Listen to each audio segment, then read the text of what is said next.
From the MetsMemorizedOnline.com, headline: Top 75 prospects, Mets prospects, 75 to 71, led by the lefties. Now, before we get this video, I need to hit that subscribe button. The prospect hut, so you know what's going on with the Mets prospects. I try to get as much information as I can to you on everything that's going on with the Mets front office, their minor league system, their prospects. Now, this is a top. I did a top 75 prospect list from them. I think last week or the week before. I'm going to talk about the guys under that. So there are a lot of guys that we need to know about, especially the pitching side, because a lot of these guys probably will get to the major leagues, probably in the bullpen. Here's number 75, Ramone Gomez. I think I've talked about him a little bit on some lists, but he was injured last year. He's 6'2", 224 pounds, throws right-handed. He's a national free agent from 21. He's 23 years old, 22 years old. Ramone Gomez dropped quite a bit on this list from the start of last year due to a rough start to his high-A career. Before needing season-ending Tommy John surgery, and the Mets added quite a few prospects through trades during the year. The 22-year-old will hope to return to the mound at some point during the 24 season. Gomez throws hard, consistently hits the upper 90s during his outings, and his blazing fastball is above average when it comes to spin rate. The secondary stuff for Gomez is mostly slider and cutter, but given the strength of his four-seamer and his effectiveness in the lower minors, he has thrown his fastball a majority of the time. His outlook for this year, he had Tommy John surgery in the 2023 season early, so he could make it back to the pitch in the second half of 24. The writer says they expect him to return to the Cyclones once he's fully healthy. The key stat, 67 innings, says all Gomez has thrown to this point of his career. The harder will need to show he's healthy in 24 to climb up the rankings. Number 74. I think I talked about him. I did in the playlist for the 2022 draft. I have his scouting report. You need to check it out. He's 24 years old.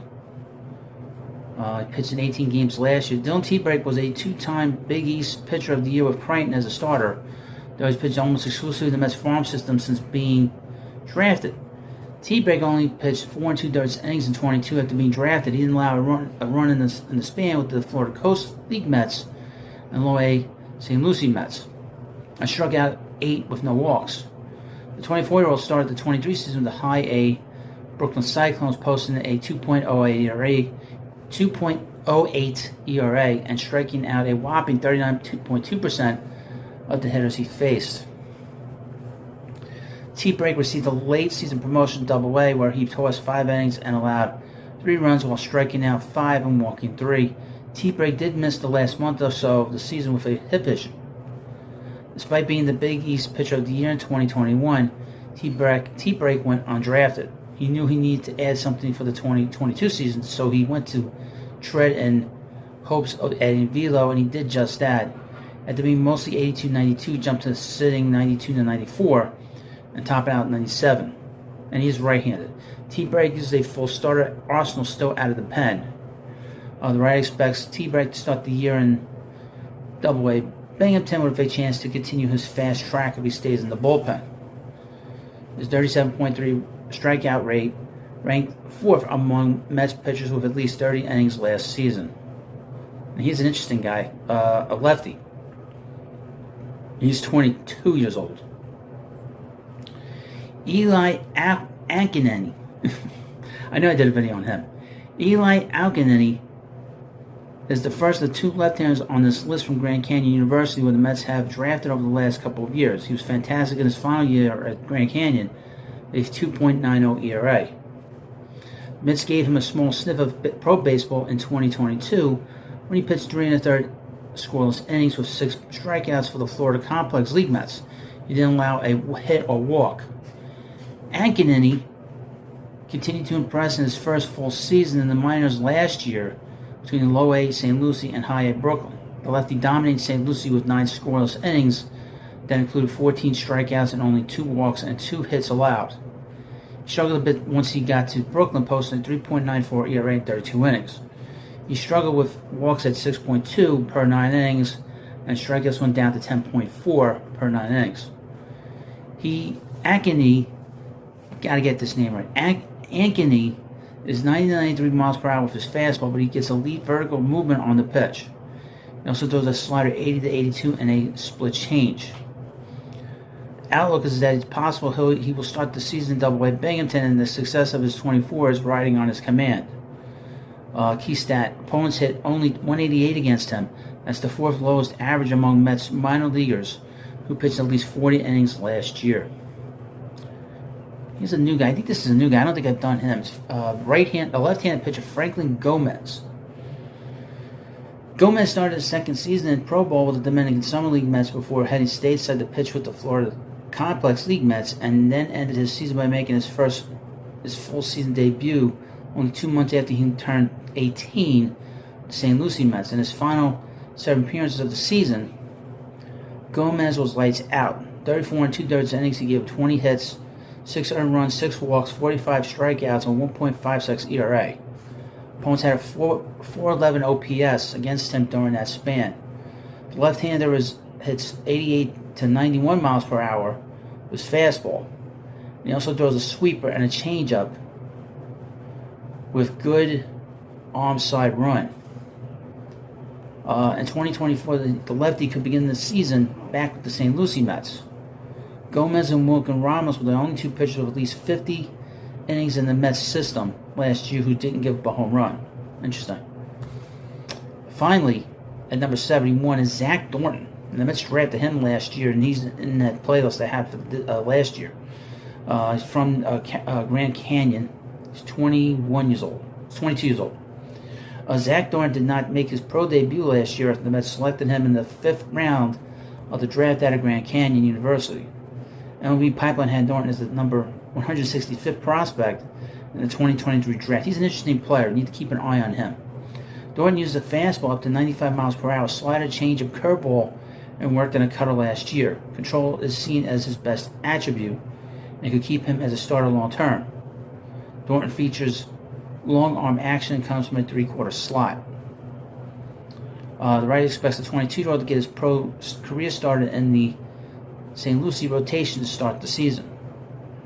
Since breaking his pinky toe as a kid, the toe now kind of just lays on top of his ring toe, which allows him to wear a size lower shoe on his left foot. That's weird. The hell's that a stat? That's a weird anomaly. That's what we're going to hear about when this kid gets to the major leagues. It's about his pinky toe. But he is a guy to keep an eye on. The Mets drafted him very high last year, and he was highly considered to be a good player, good pitcher. So, you let me know what you think about this video. Hit that subscribe button. Thank you for watching, and I'll see you later. From MetsMinors.net, headline: Mets signed pitcher Theo Tavaris. Now, before we end this video, please hit that subscribe button. It's a rather short video, just to give you an idea of what's going on in the Mets organization. New York Mets have signed right-handed pitcher Theo Tavaris to a minor league deal.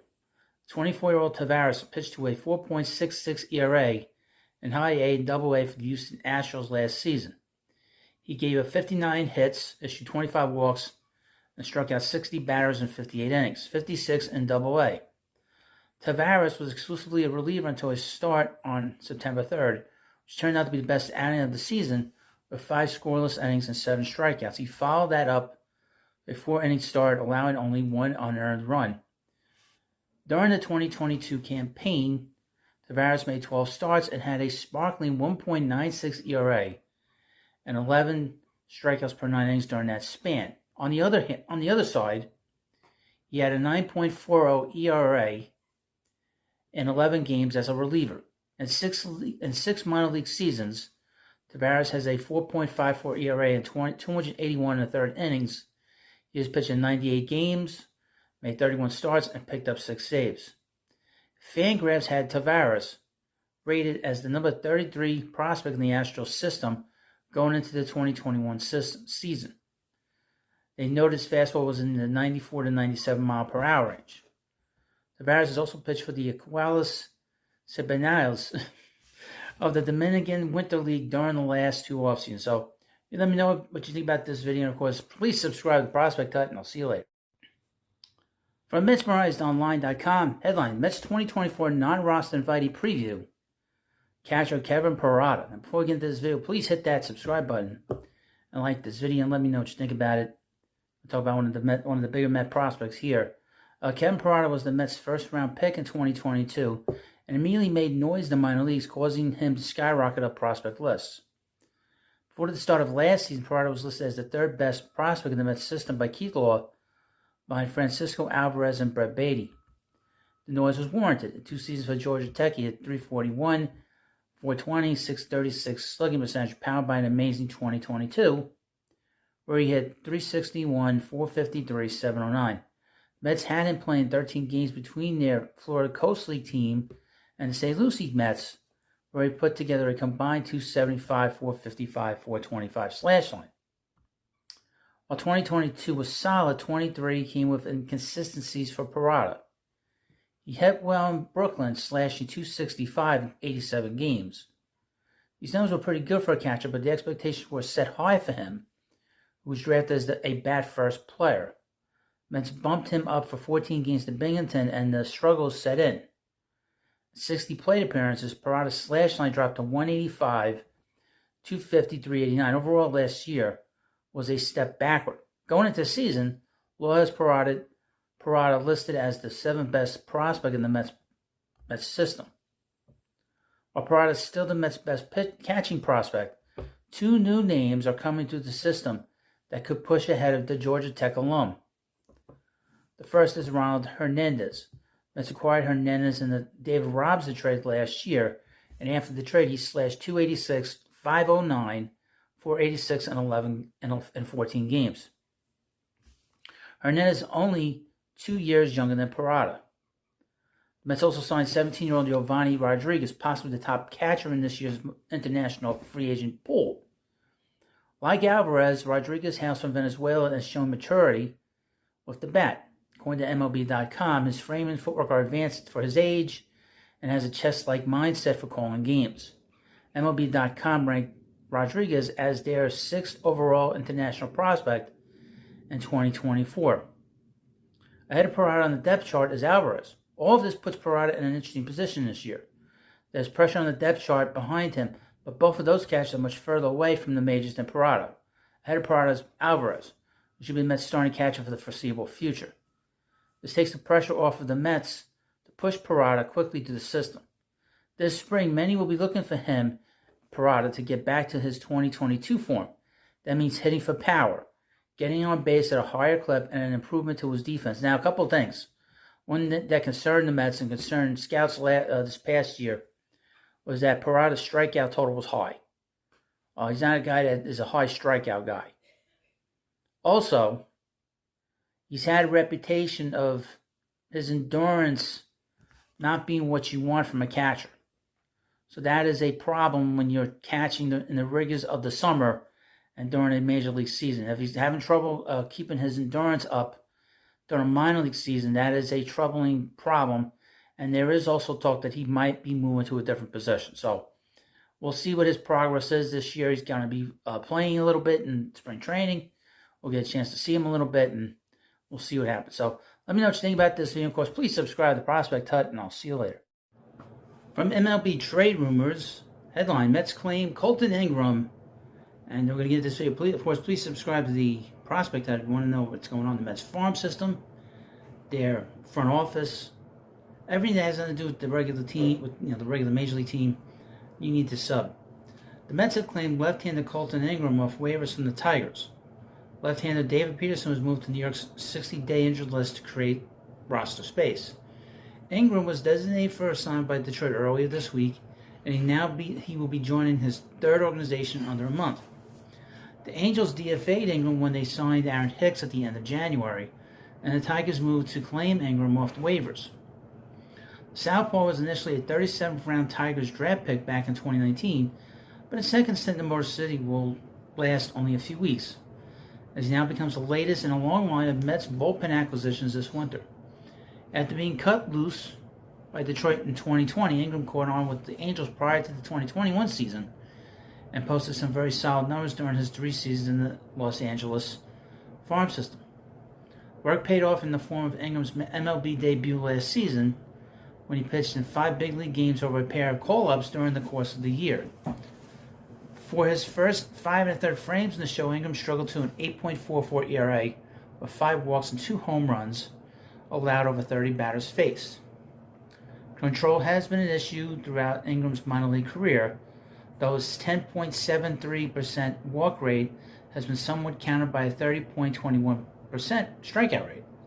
This ability to miss bats has been developed despite the lack of a big fastball, though Ingram has worked to increase his velocity and also develop a sweeper as a plus pitch. Evan Petzold of the Detroit Free Press recently profiled Ingram, detailing his steps to continually retool his mechanics and approach in the aftermath of getting released in 2020. Mets president of baseball operations David Stearns built a reputation for finding hidden gem relief pitching during his time with the Brewers.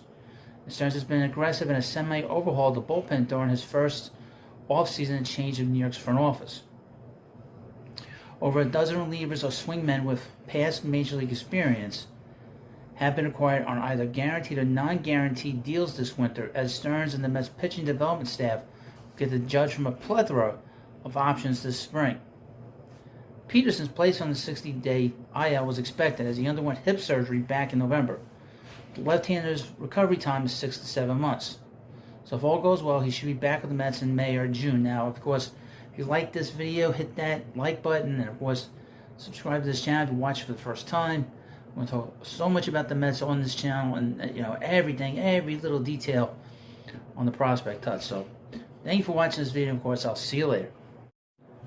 All right, from Mesmerized Online, headline: Nate Lavender impresses at first spring training. Now, before we get this video, I need you to hit that subscribe button so you know what's going on with the Mets and their prospects and the minor leagues. And now that we're in spring training, we'll talk about different performance by some very young players and players that are coming up to the Mets farm system. New York Mets dropped their spring training opener on Saturday. However, one pitcher impressed greatly in the 10-5 outing, that being 24-year-old left-handed reliever Nate Lavender. Lavender, a non-roster invitee to spring training camp, pitched the 8th inning, and Saturday's opener against the Cardinals was nearly perfect. He struck out the side on only 14 pitches while inducing 4 swing and misses. He got Cardinals' Mike Amtico looking, and both Ramone Gomez and Nick Rapasso swinging. Of the 14 pitches he threw, 9 were four-seam fastballs. His fastball only averaged 91.3 miles per hour, but induced each of the 4 swing and misses. Both the sliders he threw hit the strike zone. The fastball generated each of the strikeouts. Lavender is an extremely intriguing option for the Mets this season. Across AA and AAA last season, Lavender tossed 54 in the 3rd innings while striking out 86. His ERA in the season was a strong 2.98. This was just 1 year removed from posting 1.70 ERA and 67 strikeouts across 47 2/3 innings and single A and high A innings. The 2021 14th round selection has done nothing but impressed since being drafted. However, hopefully, he's able to build upon what he did on Saturday as he faces stiffer competition as spring goes on. Look for him to factor into the bullpen as another left-handed option and arm with the big club at some point, either at the beginning of the season. We're going to see him. We're going to definitely see him this year. I have the prospects. I have a playlist. And I believe I have the 2021 prospect playlist on this channel. I have to double check, but you need to check it out. I do have a video on him. If you Google Nate Lavender's name and prospect status and prospect report, you'll find my video on there. So that's all you got to do is just look up Nate Lavender and you'll find it on Google. So thank you for watching this video. Of course, please subscribe to Prospect Hut, and I'll see you later. From MetsmerizedOnline.com, headline: Acuna, Stewart, Williams, Shine, and spring action. As you know, we're beginning spring training. We're going to see a lot of young players, a lot of young Met players make their way through their very first spring trainings for a lot of them, where they go up against some Major League pitching and some Major League hitters. But before we get into this video, I need you to hit that subscribe button so you know what's going on with the Mets farm system, the prospects, everything else going on with the Mets organization.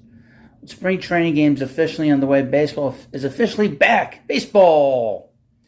One of the best parts of the early months of camp is seeing the prospects people hear about all year and watching them play with current big leaguers. For the Mets, that includes Jet Williams, Luis Angel Acuna, Drew Gilbert, Christian Scott, and Nate Lavender, to name a few. Some top prospects have already put on a show in camp, leaving fans clamoring, pondering when they'll see these players in Queens. Below, and in this article, just a couple of players who have stood out so far in the early days of spring, which is basically 3 games, Luis Angel Acuna. Acuna enters the 2024 season as one of the Mets' top prospects. Acquired in the trade from Max Scherzer, Acuna, as shortstop by trade, will see playing time at second base. He notched his first hit on Monday and went 2 for 3 against Washington with 2 singles. Expected to start the season in Syracuse, Acuna likely will make his major league debut at some point this season. While there's a position clog in the infield currently, Acuna's emergence might force the Mets to figure out their future sooner rather than later. The speedster stole 52 bases in 2023 and hit .294, .359, .410, .769 OPS. Speaking of reporters post-game, Acuna noted that he can see himself playing second moving forward and that he's very, very comfortable at the position. Probably unlikely he's probably going to be playing second base, which will be very interesting because then the Mets will have to figure out what to do with Jeff McNeil in the near future. Tyler Stewart, the 6'9" right-handed pitcher, made his spring debut against the Nationals Monday in relief. He pitched 2 scoreless innings, allowing only 1 hit while striking out and walking 1. Stewart began the 2023 season in Brooklyn, but worked his way up to Binghamton. Between both levels, he started 21 games, pitched to a combined 2.20 ERA, and struck out 112 batters over 110 innings pitched. The team's rotation took a hit when Kodai Senga went down. A shoulder injury, Joe Lucchesi, Jose Butto, and Tyler McGill will get looks at the role. While Stewart won't break camp with the Mets, he's a name to keep an eye on as the season progresses. That is true, but there are pitchers ahead of him like Christian Scott, Mike Vasso in particular. He'll probably start, and this is Stewart, probably all likely to start in Double-A, but we'll see. But he'll be in Triple-A by the end of the year. And last in this article, Jet Williams. After winning the 2023 Mets Minor League Player of the Year, the Mets and fans have high hopes for the 20-year-old. Like Acuna, he's a shortstop by trade, but will see time all over the field, especially in center. In Monday's contest, Williams beat out an infield single, advanced to second, third, and a wild pitch, and throwing error, and scored on a force out. Often ranked as the top prospect in the organization almost every preseason ranking, Williams is already making a name for himself. Williams noted his goal in 24 was to crack the big league roster at some point. After walking in Mets minor league high 104 times in 2023, the odds are in Jets' favor. He's going to get a lot of looks in spring training. I saw him on Sunday. He struck out in the at-bat that I saw him. I don't have a feel for him yet, but he does have a swagger. I guess Gary Cohen had said that he has a presence about him. I think a lot of it has to do with his size and the fact that he wants to show people that he's better than his size says. He's a very intriguing player, a very intriguing young guy. And he's only 20 years old. So you let me know what you think about this video. I have more stuff on spring training, on all the Met prospects, and everything in between. And thank you for watching this video, and I'll see you later. From SNY.TV, headline, lifetime Mets fan Max Kranick starts bid for roster spot with encouraging outing. And before we get in this video, you hit that subscribe button. Hit that now so you can learn everything that's going on in the Mets in this video, particularly this Mets fan, Max Kranick. The right-hander struck out 2 across 2 perfect innings. Wasn't that great? I like these kinds of stories, these hometown guys that are going to play for, the Mets. With ace Kodai Senga set to start the season on the injured list due to an ailing right shoulder, the Mets are going to be forced to lean into their starting pitching depth early on this season. Tyler McGill, Joe Lucchesi, and Jose Butto are 3 of the top names who come to mind to slot into the starting rotation. But right-hander Max Kranick is also a dark horse candidate to keep an eye on. Kranick was claimed off waivers earlier this offseason from the Pittsburgh Pirates, and he started spring with a pair of perfect innings in Monday's afternoon 6-3 win over the Washington Nationals. Quote, "It was exciting to get back out there," he said. "It was nice to be able to face a different uniform and get some of that adrenaline going. I thought it was efficient out there, and it went really well. Definitely encouraging. He did a really good job. Mets manager Carlos Mendoza added, but he got hurt. He had really good stuff, and then last year when he got back, he was a little timid. So it's really good to see him attack the zone and the conviction he was throwing his pitches. Kranick's been toying with a two-seam fastball in bullpen sessions throughout the offseason, which he feels can be a new weapon in his arsenal, so he was excited to be able to break it out in a game for the first time. Quote, the goal was to get some two seams in there to lefties, and I got some swings and misses, which was exciting. Been working with it and continue to throw with that grip, but the last thing is having conviction with it, he said. It means confidence. When they say conviction, they mean confidence. Just going out there and gripping it and saying, I'm going to drive this through the catcher, and it's going to do what it's going to, was a huge step. I'm excited to use it more. I think it's going to open a lot of doors for me. Kranick is a former top prospect in the Pirates system, but he has just 9 big league appearances under his belt after he missed all of 2022 and the majority of last season after undergoing Tommy John surgery. Now that he's been healthy, though, the talented right-hander is looking to tap into some of that upside to help him scratch his way onto the opening day roster with the team he grew up rooting for. Quote, I love it here. I've really enjoyed my time so far, he said. As long as I continue taking care of my little goals for the games, things will work out. I'm just going to continue to control what I can control, pick and choose my reps, and just keep competing. Well, this is great. I hope he makes the team. Like I said, I like to see local guys make the Mets, and hopefully he'll be successful here, and it'll be fun to watch him. So let me know what you think about this video, and of course, please subscribe to Prospect Hut, and I'll see you later.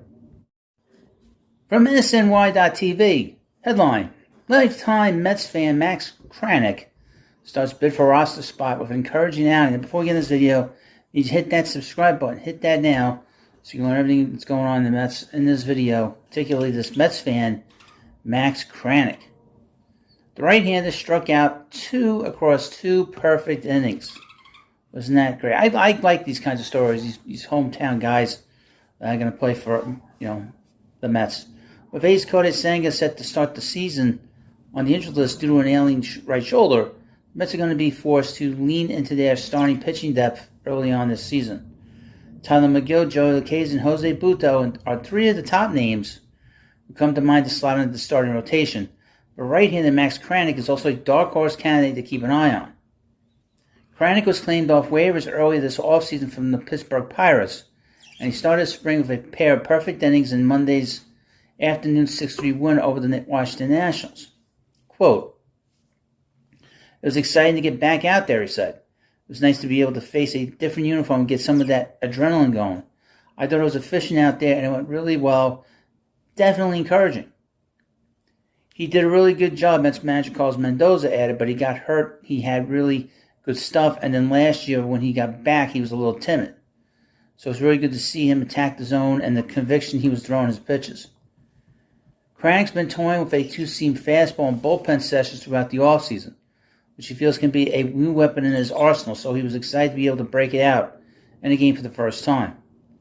Quote, the goal was to get some two seams in there to lefties, and I got some swings and misses, which was exciting.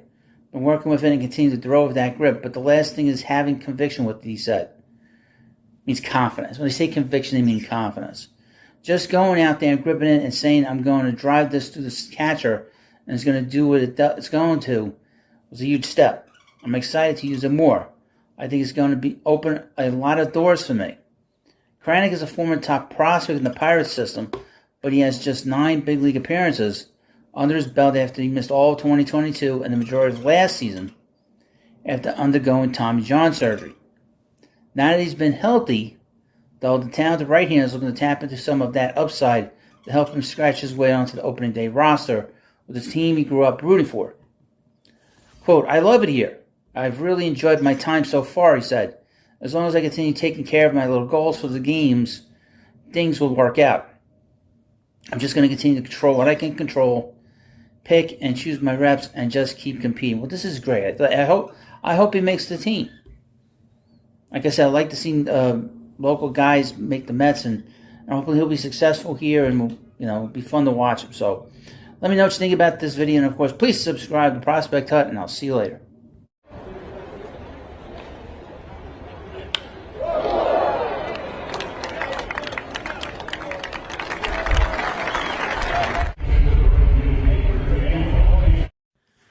Now from MLB.com, headline, prospect Gilbert talks being traded for Verlander, his first big league camp and more. Now, I don't normally talk about these interviews.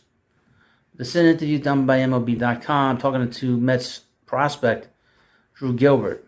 I don't normally do this stuff, so bear with me. But I will say this, like this video, of course, subscribe to the Prospect Hut as we go along. Among a larger group of impact prospects taking part in Major League Spring Training is Drew Gilbert, one of two pieces along with fellow outfielder Ryan Clifford that the Mets acquired for Justin Verlander at the 2023 trade deadline. Much like Luis Angel Acuna, whom the Mets received for Max Scherzer, Gilbert is an up-the-middle player of a high ceiling. He could impact the majors as soon as this year. Quote, he's got speed, he's got the arm, he's a gamer, manager Carlos Mendoza said this week. This is a guy who's going to get the baseball and he's going to run through walls. Special player, special talent. The writer recently caught up with Gilbert, the Mets' number 2 prospect, and number 53 in baseball, per MLB Pipeline, to see how things are going in his first big league camp. Question. Looking back on the August 1st, 2023 trade that brought you to New York, how chaotic was that time in your life? Answer, it doesn't matter who you are. What your situation is being traded is obviously a crazy thing, but it's part of the business, and you get into it, it could happen. I was grateful for my time with the Astros. I was grateful that they took me in the draft, and now I'm just grateful to be a part of 2 good organizations. Question. Do you have any inkling that trade could happen? I mean, I didn't necessarily know. We have a sense that it's always a possibility, especially when it gets toward that time. The Astros were in a good spot. They were trying to win World Series last year. They're always in the run to make some moves. Question. What's it like being able to say you were traded for Justin Verlander? Obviously, that's pretty cool. Justin Verlander is a Hall of Fame pitcher, one of the greatest pitchers of all time, but at the end of the day, I have to worry about what I can do to take care of each day and just try to make the Mets look good. Question. I have a question. People describe you as playing with your hair on fire. What does that mean to you? Answer. I try to be who I am. I try to be genuine. That just happens to be who I am. I love playing. I love playing with my teammates, and I love winning. I think that kind of where that comes from, a drive to win. I don't really know why else you would want to play the game. That's just who I am, and hopefully will always be. Obviously, you're always trying to make adjustments, and I'm not perfect. I definitely let my emotions get the best of me at times. You just learn to harness that and try to win all the time and all the way. Question. Your defense has long been a calling card. Would you rather rob a homer or hit a home run? It depends on the situation. It really does. It's a tough question for sure. It's a good question. I don't know the answer to that. Question. What has the experience been like in your first big league camp? Answer. It's been awesome. I've been grateful just to be around these guys. You try to learn as much as you can. For me, it's important just to watch before you even start asking questions. I think you learn a lot just from observing guys and how they go about their days and the way they work, their routines and whatnot. These guys have been awesome to me. They've been open, telling me to ask questions if I have any. I'm super grateful for that. Wow. Oh, here's some more. Were you nervous coming in? I think that's always natural. I don't know if it's nerves, but just anxious, right? It's a new organization. I don't know any of these guys, so I think the human element kind of comes in sometimes, but you get over that pretty quick. Question. What are your goals this year? Obviously, there are statistical goals, and everyone wants to move up. But for me, if I want to take care of those things, I think the biggest thing is to try to maximize each day for what it's worth. You stack days on top of each other, you end up making a lot of progress, whether it's performance or taking care of your body or whatnot. That's a big goal for me, just being where my feet are and attacking each day. Question, and the final question. What do you like to do for fun away from the ballpark? Do we really care about that? We care about what he wants to do on the field. Now, he's a very impressive prospect in that the comps on him, the comparisons on him have been Brett Gardner, and close to us is Lenny Dykstra. He's a guy that's been described as you love him on your team and you hate him when he's on the opposition. So he's a player that people notice. So we'll see how much he plays this spring. I'm sure he's going to get a lot of chances. He's the closest really to the major leagues of any of the Met prospects in terms of the everyday players. He's the closest. Probably Angel Acuna is probably after him. Luis Angel Acuna is probably after him, and then probably after him is Jet Williams. But Drew Gilbert is next in line. So we will keep you updated on this situation. He's a very exciting player. All these players are very interesting in their way. Interesting. And of course, thank you for watching this video, of course. And of course, please subscribe to Prospect Hut, and I'll see you later.